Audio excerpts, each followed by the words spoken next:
Hello everyone, once again welcome in my YouTube channel Agrivision 2.0। आज हम लोग बात करेंगे प्लांट पैथोलॉजी में एक नए टॉपिक पर जो स्पेशली माइक्रोबायोलॉजी पर है, जिसका नाम है बायो फर्टिलाइज़र। बायो फर्टिलाइज़र के बारे में बहुत कम ही लोग जानते हैं। जो उन्नतशील कृषक या जागरूक किसान हैं वही बायो फर्टिलाइज़र का यूज करते हैं और उसके उद्देश्य या उनसे जो प्रॉफिट होता है उसके बारे में बताते हैं लोगों को और उसी के परिणाम स्वरूप आगे अप्लाई भी करते हैं। बायो फर्टिलाइज़र क्या होता है? बायो फर्टिलाइज़र वह फर्टिलाइज़र होते हैं जिनमें सूक्ष्म जीवों का समावेशन किया जाता है तथा उनके समावेशन करने के बाद उसे पाउच में या किसी अन्य पैकेट में पैक करने के बाद किसानों तक प्रोवाइड कराया जाता है। बहुत सारे बैक्टीरिया वगैरह होते हैं जो यानी वायुमंडलीय नाइट्रोजन का फिक्सेशन करते हैं और फिक्सेशन करने के पश्चात पौधों के साथ उनके रूट नोड्यूल्स में मिलकर या रूट नोड्यूल से अटैच होकर उस वायुमंडलीय नाइट्रोजन को फिक्सिंग करने के बाद उन्हें प्रोवाइड करते हैं। उस नाइट्रोजन का पौधे अपने फूड यानी फोटोसिंथेसिस में प्रयोग करते हैं। फोटोसिंथेसिस में प्रयोग करने के पश्चात वो माइक्रो ऑर्गेनिज्म उसी अपने होस्ट से यानी परपोषी से फूड एब्जॉर्ब या अपनी लाइफ साइकिल को कंप्लीट करते हैं। बायो फर्टिलाइज़र का उपयोग करना ये भी एक मेन कारण है, क्योंकि जितने भी उर्वरक हो रहे हैं उनकी इंडस्ट्रियलाइजेशन और ऊंचे मूल्य पर बिकना या कीमत अधिक होना, उन सब से बचने के लिए बायो फर्टिलाइज़र है। और ऑर्गेनिक इनऑर्गेनिक जो भी अकार्बनिक फर्टिलाइज़र उर्वरक हैं उनके अप्लाई करने से बहुत सी मृदा ऐसी हैं जो बंजर हो जा रही हैं या डिग्रेडेड हो जा रही हैं, निम्नीकरण हो जा रहा है उनका। लेकिन बायो फर्टिलाइज़र की यूज से ऐसा कुछ नहीं होगा, मृदा की उर्वरता बहुत दिनों तक बनी रहेगी अगर बायो फर्टिलाइज़र को यूज करते हैं तो। आज हम लोग बात करेंगे बायो फर्टिलाइज़र में, देखते हैं डिफिनीशन क्या है इसका। Bio fertiliser can be defined biological product containing living micro organism.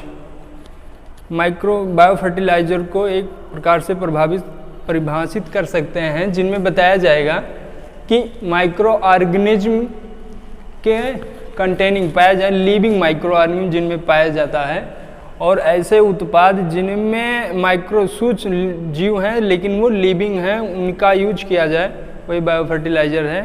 या सिंपल से शब्दों में कह दें, वह प्रोडक्ट उत्पाद जिनमें लिविंग माइक्रो सूक्ष्म जीवों का समावेशन हो तथा खेत में या फील्ड में अप्लाई करने के पश्चात वह सॉइल में उपस्थित फास्फेटिक या फास्फोरस जो भी एलिमेंट हैं उन्हें सॉल्युबल फॉर्म में जिन्हें पौधे आसानी से न एब्जॉर्ब कर पाएँ उनके फॉर्म को चेंज कर वो पौधे को अप्लाई करवाएं या प्रोवाइड करवाने का काम करते हैं, उन्हीं वही हैं बायो फर्टिलाइज़र। जिनमें से कुछ क्लासिफिकेशन दिया गया है कि कौन कौन या किस प्रकार के बायो फर्टिलाइज़र हैं या उनके फंक्शन क्या क्या हैं, देखते हैं उनके बारे में। पहला है ये classification of bio fertiliser. Bio fertiliser को मेनली 3 भागों में वर्गीकृत किया गया है। पहला है नाइट्रोजन फिक्सिंग बायो फर्टिलाइज़र, वह फर्टिलाइज़र जो एटमॉस्फेरिक नाइट्रोजन को एब्जॉर्ब करते हैं तथा पौधों को प्रोवाइड करते हैं। पौधे से अपनी फोटोसिंथेसिस प्रक्रिया कंप्लीट करते हैं और ये माइक्रो ऑर्गेनिज्म जो इनसे अटैच हैं या सिम्बियोसिस रिलेशनशिप में रहते हैं वह अपनी लाइफ साइकिल उस पौधे से ही कंप्लीट करते हैं। तो एग्जाम्पल है नाइट्रोजन फिक्सिंग को 2 भागों में बांटा गया है। पहला है लेग्यूम, दूसरा है नॉन लेग्यूम। मतलब लेग्यूम दलहनी फसल के लिए कौन सा है और नॉन लेग्यूम अदलहनी फसल के लिए कौन कौन से बायो फर्टिलाइज़र यूज किए जाएंगे। तो लेग्यूम के लिए है राइजोबियम। जितनी भी दलहनी हैं या पल्स क्रॉप हैं उनमें अगर बायो फर्टिलाइज़र का यूज करते हैं तो उनमें मेनली या कह दें मुख्य रूप से राइजोबियम का ही प्रयोग किया जाएगा जो एटमॉस्फेरिक वायुमंडलीय नाइट्रोजन को एब्जॉर्ब करेगा और पौधों को प्रोवाइड कराएगा। नेक्स्ट है नॉन लेग्यूम। नॉन लेग्यूम अदलहनी फसलों में कौन कौन से ऐसे बायो फर्टिलाइज़र हैं जिनका प्रयोग कर सकते हैं। एग्जाम्पल में देखते हैं एजोटोबैक्टर है, नेक्स्ट है एजोटोस्पाइरिलम और नेक्स्ट एंड लास्ट है एजोला। ब्लू ग्रीन एल्गी भी कह सकते हैं क्योंकि ब्लू ग्रीन एल्गी का उपयोग खास तौर पर इन पैडी प्लांट्स या पैडी रीजन क्षेत्र में किया जाता है जहाँ पर धान की कल्टीवेशन होती है, बीजीए ब्लू ग्रीन एल्गी का प्रयोग किया जाता है। ये था नाइट्रोजन फिक्सिंग बायो फर्टिलाइज़र, मुख्य 2 थे के बारे में हम लोगों ने जाना। नेक्स्ट है phosphorus mobilizing bio fertiliser. Mobilising से तात्पर्य उनका मिनरलाइजेशन कर दें और उनके फार्म को चेंज कर कर पौधों को प्रोवाइड कराएं। यानी जो फास्फोरस सॉइल में प्रेजेंट है लेकिन पौधे उन्हें सही तरीके से एब्जॉर्ब या कह दें अवशोषित नहीं कर पा रहे हैं, उनके फार्म को चेंज करके या उनमें कुछ ऐसी एक्टिविटी कर दें जिससे पौधे आसानी से उसे एब्जॉर्ब कर लें, यानी फास्फोरस को एब्जॉर्ब कर लें। तो इनमें bio fertilizer phosphorus mobilizing bio fertilizer दो भागों में वर्गीकृत है। पहला है फास्फोरस सॉल्बुलाइजर, फास्फोरस को घुलनशील बनाने के लिए कौन कौन से बायो फर्टिलाइजर या कौन कौन से माइक्रो ऑर्गेनिज्म, ये कह सकते हैं माइक्रो रिस्पॉन्सिबल है जो फास्फोरस को सॉल्बुलाइजर यानी घुलनशील के रूप में परिवर्तित कर दे। एग्जाम्पल में है स्यूडोमोनास, स्यूडोमोनास है जो फास्फोरस सॉल्बुलाइजर का कार्य करता है। और नेक्स्ट है एस्परजिलस, एस्परजिलस भी है इसी फास्फोरस सॉल्बुलाइजर के लिए।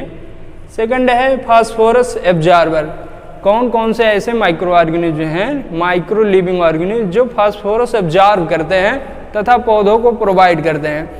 तो इनके बारे में है mycorrhiza, mycorrhiza phosphorus absorber micro organism है जो फास्फोरस को एब्जॉर्ब करता है तथा पौधे को प्रोवाइड कराता है, जिससे पौधे की प्रोडक्टिविटी एंड प्रोडक्शन दोनों इंक्रीज हो। नेक्स्ट है ऑर्गेनिक मैटर डिकम्पोजर, कार्बनिक पदार्थों को डिकम्पोज सड़न करने वाले या उनसे जो है पौधों को एनर्जी प्रोवाइड कराने के लिए कौन कौन से माइक्रो ऑर्गेनिज्म रिस्पॉन्सिबल हैं उनके लिए बात करते हैं। पहला है, इसे ऑर्गेनिक मैटर डिकम्पोजर को दो भागों में बांट दिया गया है। पहला है सेलुलोलिटिक और सेकंड है लिग्नोलिटिक। तो सेलुलोलिटिक में सेलुलोज एक ऐसा माइक्रो ऑर्गेनिज्म या कहते हैं सेलुलोज या सेलुमोनास है जो सेलुलाइटिक यानी सेलुलोज के फॉर्म को चेंज करता है, डिकम्पोज करता है। और सेकंड है लिग्नोलिटिक, लिग्निन को जो है फॉर्म चेंज करने के लिए जो माइक्रो ऑर्गेनिज्म रिस्पॉन्सिबल है वो है आर्थोबैक्टर। ये मुख्य क्लासिफिकेशन ऑफ बायो फर्टिलाइजर में मुख्य जितने भी माइक्रो ऑर्गेनिज्म थे और इनके फंक्शन क्या थे उनके बारे में बात की। ये माइक्रो ऑर्गेनिज्म को सर्वप्रथम किसी एक जगह से कोई पर्टिकुलर स्थान हो या कहीं से एब्जॉर्ब किए जाते हैं और इनके स्ट्रेन को आफ्टर एब्जॉर्प्शन इनके स्ट्रेन को चेक किया जाता है, ट्रायल किया जाता है कि ये क्या वाकई में नाइट्रोजन फिक्सिंग का कार्य करते हैं या फास्फोरस मोबिलाइजिंग का कार्य करते हैं या ऑर्गेनिक मैटर डिकम्पोजर का कार्य करते हैं कि नहीं करते हैं। अगर करते हैं तो इस स्ट्रेन का इंडस्ट्रियल यूज या औद्योगिक जो है प्रोडक्शन बढ़ता है। प्रोडक्शन बढ़ाने के लिए सर्वप्रथम स्ट्रेन का सिलेक्शन होता है।